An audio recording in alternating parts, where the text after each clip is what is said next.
Hello students, मैं आपका Aditya Kumar YouTube channel पर स्वागत करता हूं। आज मैं आप सभी के साथ संयुक्त प्रवेश परीक्षा पॉलिटेक्निक 2024 के बारे में, क्योंकि उसका परीक्षा कार्यक्रम जो है वो जारी हो चुका है, तो उसके बारे में मैं आपके साथ यहाँ पर कुछ चीज़ें, जो महत्वपूर्ण चीज़ें होती हैं, वो डिस्कस करना चाहूँगा।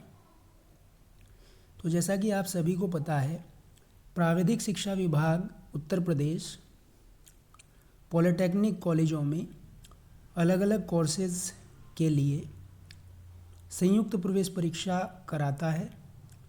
तो संयुक्त प्रवेश परीक्षा पॉलिटेक्निक 2024 का परीक्षा कार्यक्रम घोषित किया जा चुका है। तो इसके लिए सर्वप्रथम आप लोगों को परीक्षा फॉर्म जो है वो भरना होगा। तो परीक्षा फॉर्म भरने की जो तिथि है वो 8 जनवरी 2024 से 29 फरवरी 2024 तक परिषद के द्वारा जो है निर्धारित की गई है। परिषद की वेबसाइट आप लोगों को स्क्रीन पर दिखाई दे रही होगी। ये www.gcup.admission.nic.in के माध्यम से आप लोग परीक्षा के लिए आवेदन कर सकते हैं। कुछ और इसमें महत्वपूर्ण बातें हैं, जैसे आवेदन पत्र का मूल्य कितना रहेगा। तो सामान्य एवं अन्य पिछड़ा वर्ग जो है उसके लिए परीक्षा का जो आवेदन शुल्क है वो 300 रुपये रहता है, और अनुसूचित जाति और जनजाति के जो बच्चे होते हैं उनके लिए 200 रुपये इसका आवेदन शुल्क रहता है।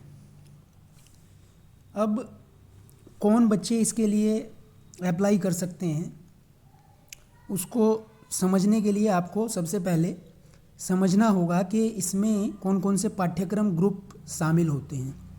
तो सबसे पहले ग्रुप ए है, जिसमें इंजीनियरिंग के जितने भी कोर्सेज़ हैं वो सारे उसमें आते हैं।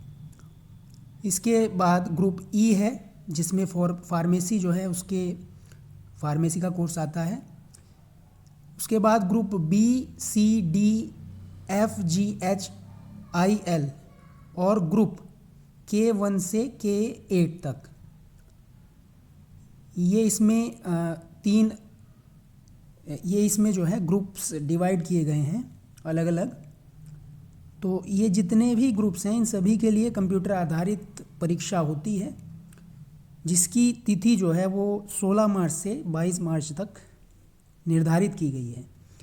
अब जैसा कि मैं आपको बता रहा था कि इसके लिए ये जो अलग अलग ग्रुप हैं इनके लिए क्या क्या जो है आपकी एजुकेशनल क्वालिफ़िकेशन होनी चाहिए, शैक्षिक अर्हता क्या होनी चाहिए।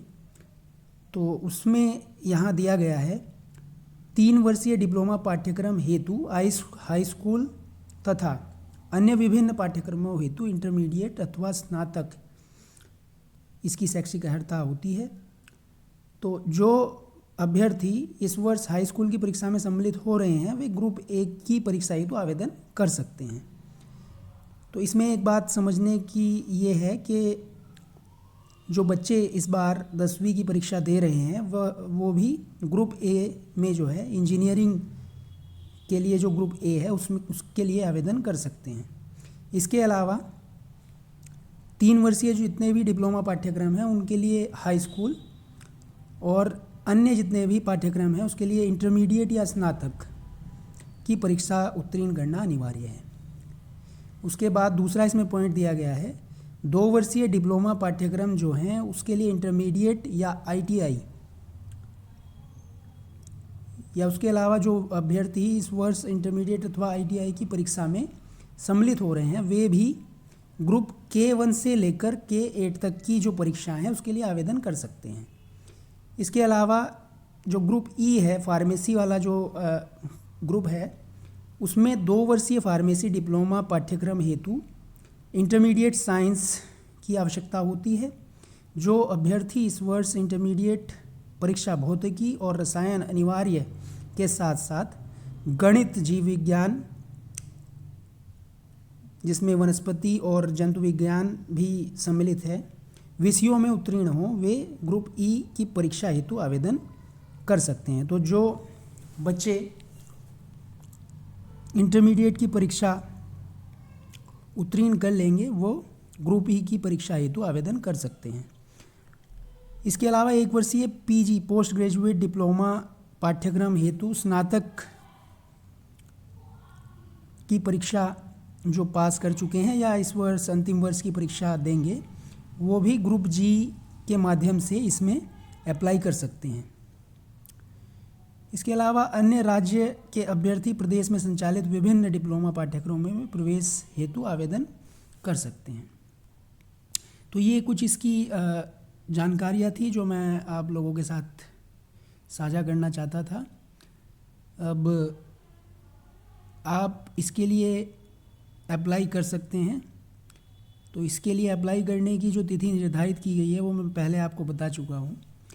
वो 8 जनवरी 2024 से इसका रजिस्ट्रेशन स्टार्ट हो जाएगा और ये 29 फरवरी 2024 तक जो है किया जा सकता है।